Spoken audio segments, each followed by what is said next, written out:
Bonjour, bonsoir à tous et bienvenue dans cette vidéo où aujourd'hui, un peu comme ce que j'avais fait avec Shaman King, on va revenir sur un manga certes classique, mais qui avec le temps est un peu tombé dans l'oubli, Kyo Samurai Deeper. Kyo Samurai Deeper, c'est un manga écrit et dessiné par Akimine Kamijo, prépublié en 1999 dans le wiki Shonen, non pas Jump, Magazine. L'histoire est au début celle de Kiyoshiro, un pharmacien vagabond qui fera la rencontre de Yuya, une chasseuse de primes le prenant pour Kyo aux yeux de démon, l'homme aux 1000 victimes. D'abord déçu de ne pas être tombé sur l'homme qu'elle recherche, Yuya se rendra vite compte que le gentil Kiyoshiro et Kyo aux yeux de démon partagent le même corps. Bon, ça c'est pour le synopsis du début du manga, parce que au fur et à mesure ça va se complexifier et je vais pas trop en dire pour vous laisser le plaisir de la lecture. Alors Kyo, oui je vais dire Kyo et pas Kyo Samurai Deeper parce qu'à force ça va être vraiment chiant à dire, est un manga vraiment très cool, mais faut avouer qu'aujourd'hui on en entend pas trop parler. Du coup, voyons ensemble les raisons qui font que c'est un bon manga et pourquoi il n'est pas plus reconnu aujourd'hui.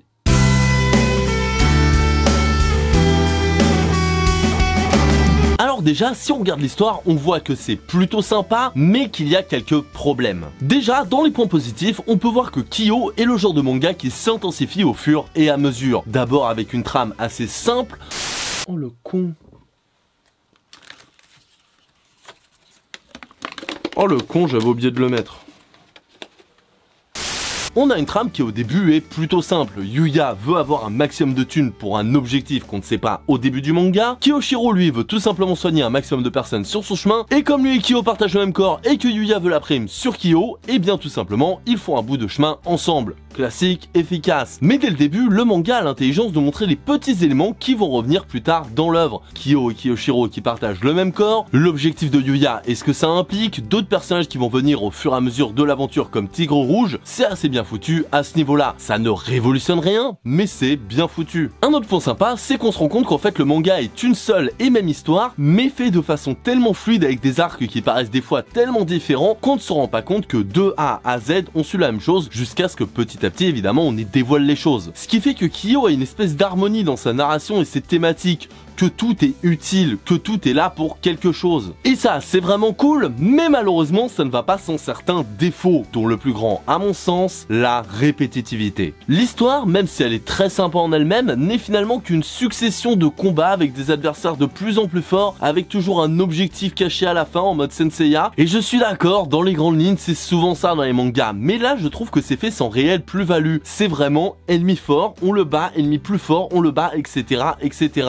Une répétitivité dans son histoire qui malheureusement ne va pas être sauvée par ses thématiques, parce que même si elles sont très bonnes, elles sont soit trop symboliques, trop classiques, ou alors pas assez poussées. Et attention, en soi les thématiques sont très bonnes, avec de très bons messages. Savoir pardonner les fautes des personnes que l'on aime, l'importance de la famille, qu'elle soit de naissance ou trouvée plus tard. Des thématiques d'ailleurs souvent liées à l'amour, alors pas forcément amour en mode love, mais l'amour de façon générale, qu'il soit charnel, familial, amical, on est dans shonen pur à ce niveau-là. Mais ce qui est cool, c'est que ça va être abordé d'une manière assez intéressante, faite de façon différente selon le personnage, ce qui déjà évite le côté trop redondant de l'amour c'est trop bien, l'amitié c'est trop bien, etc. Mais surtout qui va donner plusieurs aspects, plusieurs problèmes et plusieurs façons de résoudre les problèmes liés à l'amour, l'amitié, etc. Pour Luciole, ça va être le fait d'accepter de trouver sa place et d'avoir des gens que l'on aime. Pour Yuya, ça va être faire confiance aux gens qui nous sont chers. Pour Tigre Rouge, ça va être les relations dysfonctionnelles avec le paternel, etc., etc. Bon après, j'exagère, il n'y a pas que l'amour comme thématique, il y a aussi les questions de pouvoir, de discrimination du fort face aux faibles, et de pureté de la race.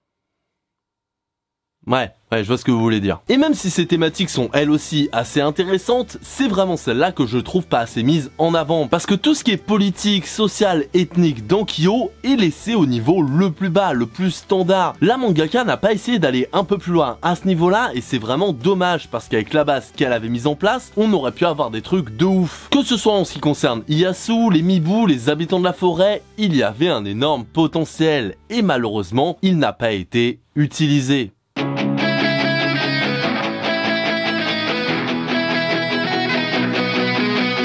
Bon, pour l'instant, on pourrait croire que je suis plutôt mitigé sur le manga, en mode c'est sympa, mais ça va pas plus loin. Sauf qu'on n'a pas encore abordé les points qui sont pour moi les meilleurs du manga, et on va commencer par le dessin. Bon alors au début, effectivement, c'est sympa, mais ça pourrait être mieux, il y a un côté un peu trop brouillon, un peu trop humoristique, on sent que c'était encore perfectible. Mais plus ça va, plus le dessin est incroyable. Il y a des moments qui sont juste dingues, iconiques, il y a des pages on dirait presque des tableaux. Plus ça va et plus le dessin arrive à retranscrire l'ambiance du manga. La force et la brutalité dans les combats, l'apaisement des moments de joie, les sentiments des personnages qu'ils soient heureux ou désespérés, c'est vraiment magnifique. Et les combats en eux-mêmes sont vraiment bons. Alors au début c'était plutôt sympa, c'était surtout très drôle, avec des petits moments badass, mais on est loin de ce qu'il y aura par la suite. Et même si le manga utilise une façon de faire les combats qui normalement m'énerve au plus haut point, à savoir je suis le plus puissant, et ben moi j'ai plus de chakra, et ben moi j'ai plus de machin, ici ça ne me dérange beaucoup moins que chez Naruto ou d'autres mangas, parce que ce n'est pas ça qui compte. Déjà tout au long du manga il y a toujours des petits moments de stratégie, c'est pas foufou mais c'est toujours ça, et surtout dans Kyo les mangas assument totalement d'être surtout badass et cool. Ils ne veulent pas être stratégiques, ils ne veulent pas être techniques, ils veulent surtout être stylés, et ça marche vraiment bien. Ça marche d'autant bien grâce aux personnages qui chacun ont leur petite technique, allant d'un truc un peu simple genre Luciole et son feu à des trucs un peu plus chelous comme Botenmaru qui se bat à main nue en mode ultra bestial alors que c'est un samouraï. Mais bon, pour être honnête, on va pas se mentir, il n'y a aucune vraie originalité dans les techniques, que ce soit la glace, l'électricité, le feu, l'eau. Il y a un mec qui utilise des marionnettes, une meuf qui utilise des fils d'araignée, etc. etc.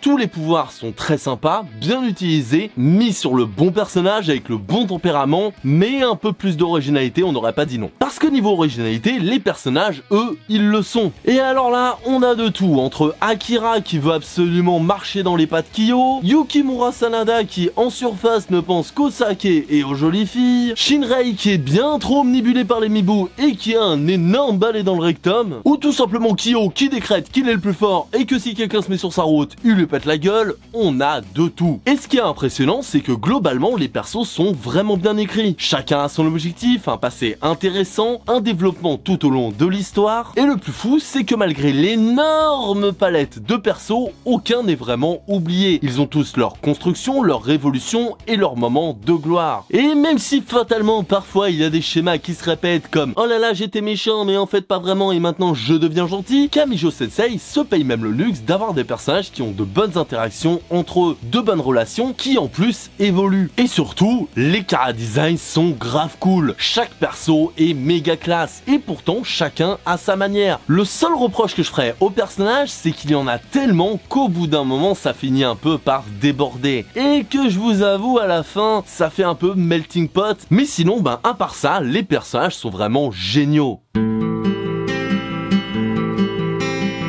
Alors pour conclure, on a vu que Kyo Samurai Deeper, c'est vraiment un bon manga. D'excellents personnages, des graphismes incroyables, des combats dantesques, une histoire et des thématiques assez simples, classiques et qui auraient pu être plus poussées, mais qui marchent très bien. Alors, pourquoi Kyo n'est-il pas plus culte aujourd'hui? Eh bien, je viens de le dire, le manga est beaucoup trop classique et ne va pas assez loin. Et ça fait que selon moi, il a bien trop vieilli. Le manga est certes très bon, mais fait des choses vues et revues. Surtout maintenant. Kyo Samurai Deeper n'a pas été assez précurseur. Pas assez précurseur comme un Dragon Ball, pas assez original comme un Death Note. Et si tu rajoutes à ça un animé qui a vraiment pas l'air terrible, ben on comprend mieux pourquoi quand les jeunes regardent en arrière pour découvrir d'anciens mangas, ben ils ne vont pas forcément sur Kyo. Et pourquoi les lecteurs de l'époque pourraient avoir tendance à le confondre avec d'autres mangas du même type tout aussi classique. Kyo Samurai Deeper est sorti en 99, la même époque que Naruto, One Piece, Shaman King, Hunter x Hunter. Des mangas bien plus originaux et qui pour certains redéfiniront même les codes du shonen moderne. Kyo ne pouvait pas lutter. Et c'est vraiment dommage parce que Kyo Samurai Deeper est un très bon manga